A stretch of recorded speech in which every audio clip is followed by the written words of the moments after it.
probably see it back here. This machine, this robot, and it's a machine to treat cancer with radiation. It's based on robotic movement. It's got a head that produces radiation that moves around on the end of a robot, literally. CyberKnife has been around for a long time. By long, I mean, the mid-90s was when the very first version of CyberKnife came out. It was a neurosurgeon at Stanford University. He was using radiation to treat brain tumors. And he said, well, what if we could come up with this robotic thing that might be able to treat in a more precise way, a lot more flexibility. We'll use this image-guided stuff. And he kind of conceptualized this and got together with people at Stanford, some engineers, and they came out with the very first one. There have been countless number of studies that have been done with CyberKnife. It's not a brand new technology. It's a much better technology now. CyberKnife is excellent for small precision work. Generally speaking, you'd think, what size of tumor would be great for CyberKnife? Probably like golf ball size or smaller.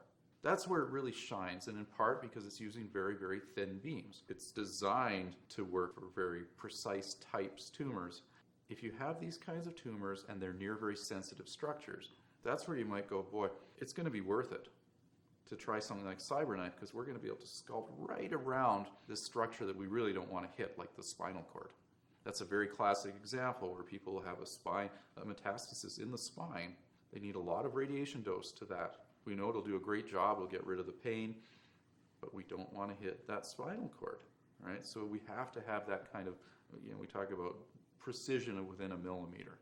CyberKnife works with a couple of x-rays that are 90 degrees from one another, all right? So what happens is if I have an x-ray like this, and I have an x-ray like this, it gives me, roughly speaking, a 3D sense of where things are or should be, right? So I can tell for a given point where I need to go. And so CyberKnife takes these x-rays throughout the course of the treatment. So you may have like 100 or 200 beams that are delivered. And prior to every beam, you get an x-ray. That x-ray figures out where the location is of your tumor, or location we're treating, and makes an adjustment based on what it needs to do. So it says, well, you're moved over by 3 millimeters on this beam.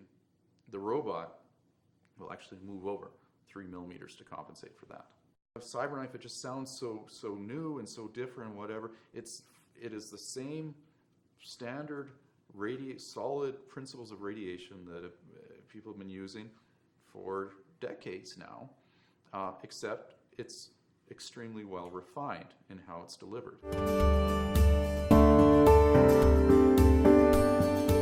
Most radiation forms we talk about with CyberKnife and with other kind of radiation machines, these are external radiation sources. So the radiation comes in from the outside and then goes into your body, and then the radiation converges where the tumor is. Okay, so it's an external thing. Brachytherapy is where you have little radiation sources, like little radiation seeds, and you actually literally put these seeds right inside where the tumor is. And so the radiation is actually coming outwards, right? Rather than from this way, now it's outwards. And it has a benefit that you don't have to pass through all the tissue on your way in. So if you're able to get these radioactive seeds right in the location of the tumor, then maybe you can spare a lot of the organs outside. With CyberKnife, we're able to get some very, very conformal doses that are distributed very nicely around the tumor in some very odd shapes sometimes, right? And a lot of times people would say, well, brachytherapy was maybe the gold standard in trying to get a dose distribution because you didn't have to have the radiation coming from outside.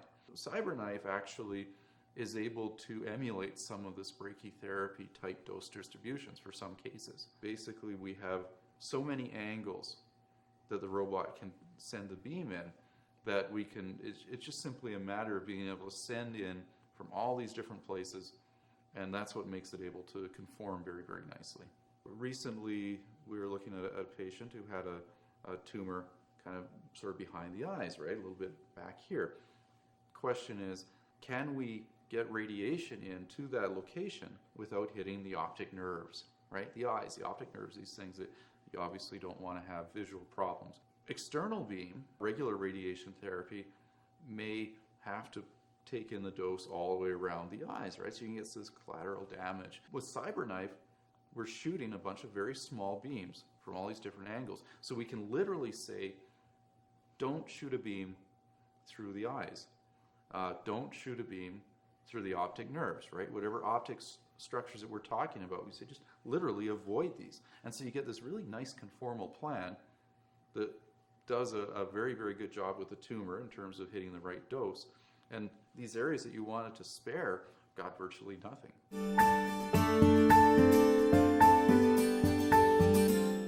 You might not know that when you're breathing, a tumor will move up and down mostly. And sometimes it'll move maybe like 3 or 4 centimeters, quite a bit over the course of a breath. So if I have a tumor that I'm trying to treat, my options can be a little bit limited. If there's going to be motion, I'm going to have to treat in anticipation of the entire motion. So I'm putting on a big margin, right? And I'm hitting a lot of lung. It engenders other problems. So the goal is to say, can I follow this? And CyberKnife has something called synchrony.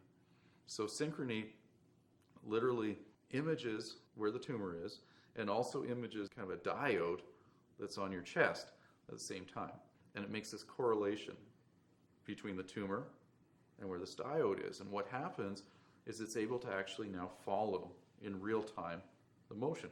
And so you might be breathing, shallow at the beginning of treatment. By the end of it, you wrap it or some other way or whatever. It adjusts and it creates this model on the fly. You'll actually watch the robot as it's pointing, trying to treat this tumor, and it'll move with your breathing. And as you speed up your breathing, it'll move faster. Lung tracking is a fantastic, is really, really solved well by CyberKnife. So if it's the case that you really, really want to have a high dose to the lung and you don't want to hit any of the healthy lung tissue, it's hard to beat CyberKnife. I don't know of any other technology that comes close to it because of this tracking.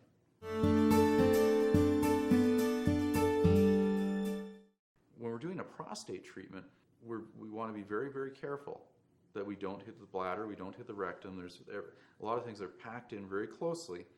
You're going to be able to get higher doses to that tumor or to the prostate because we can track it. Right? If we couldn't track it and we had to just make a larger, what we call margins to cover possible motion, we'd have to reduce our dose because of potential collateral damage. So when you can actually track it, when you're sure you're hitting what you want to be hitting, you can up the dose. And when you up the dose, you increase the chances that we're going to resolve that problem, that we're going to treat the tumor, treat the malignant tissue. Because we've got this precision, our side effects, our collateral damage is less. So then we up the dose.